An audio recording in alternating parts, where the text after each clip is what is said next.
Karibu katika Kutoka Mwanzo hadi Ufunuo, safari yetu kupitia neno la Mungu. Mimi ni msaidizi wenu wa masomo. Leo tunasoma kutoka sura ya 2 ambayo inatuonyesha kuzaliwa kwa Mose, mkombozi aliyepangwa na Mungu kwa ajili ya watu wake.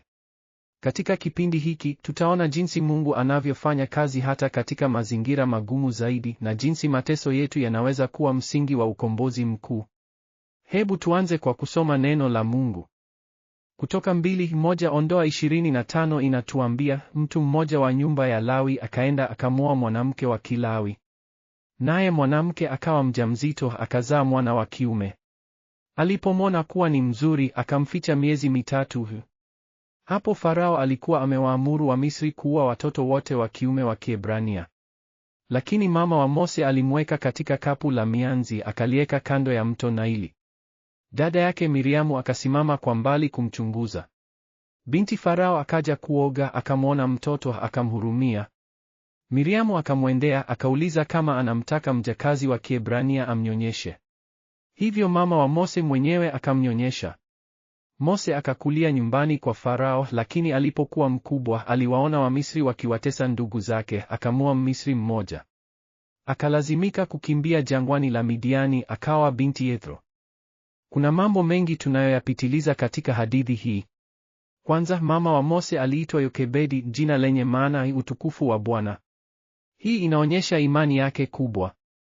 Pili, alipomwona Mose kuwa ni mzuri, neno hilo ni ile iliyotumiwa mwanzoni mmoja wakati Mungu alipomwona kiumbe chake kuwa kizuri.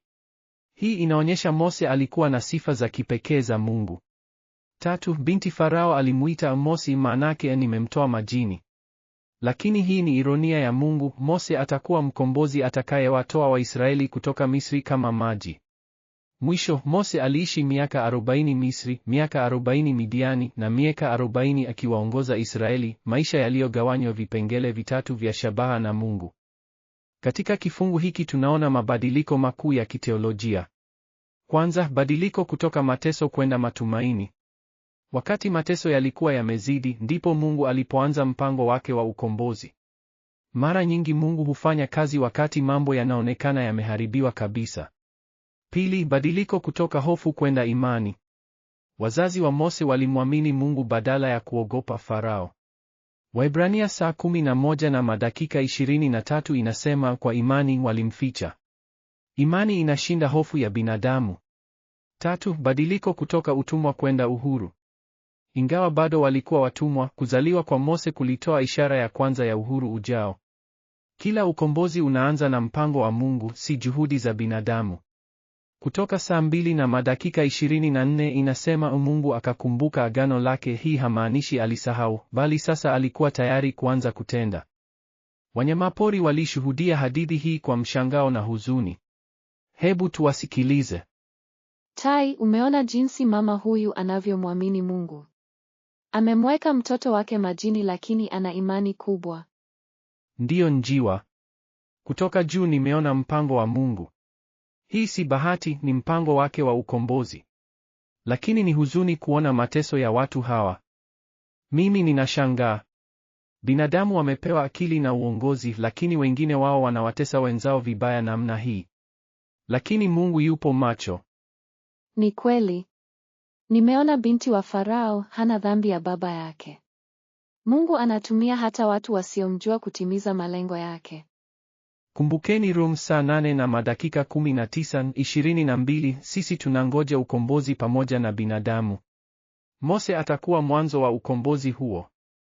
Je, tunaweza kujifunza nini kutoka kwa hadithi ya Mose? Kwanza, wakati tunapitia majaribu makali, Mungu anaweza kuwa akiweka msingi wa ukombozi wetu. Kama vile alivyofanya na Mose, Mungu anatumia hata mazingira magumu kutayarisha malengo yake makuu maishani mwetu. Pili, tunahitaji imani kama ya wazazi wa Mose. Walimwamini Mungu hata katika hali ya hatari kubwa. Tatu, tunahitaji kuomba kwa uvumilivu. Waisraeli waliomba miaka mingi kabla Mungu hajatuma Mose. Mara nyingi tunataka majibu ya haraka, lakini Mungu ana mpango wake wa wakati. Mwisho, kumbuka kuwa Mungu anatumia hata watu wasiomjua kama binti Farao kutimiza kusudi lake. Usijali kama mazingira yako hayaonekani ya kiimani. Mungu yu macho. Hebu tuombe pamoja. Baba wa anga, tunakushukuru kwa hadithi ya Mose inayotuonyesha jinsi unavyofanya kazi hata katika mazingira magumu. Kama Yokebedi, tupatie imani ya kuamini wewe hata tunapokabiliwa na majaribu makubwa. Kama Waisraeli, tufundishe kuomba kwa uvumilivu, tukijua una mpango wako wa wakati. Tuzidishe imani kwamba unatumia hata mazingira yanayoonekana mabaya kutuleta ukombozi. Kwa jina la Yesu, ameni.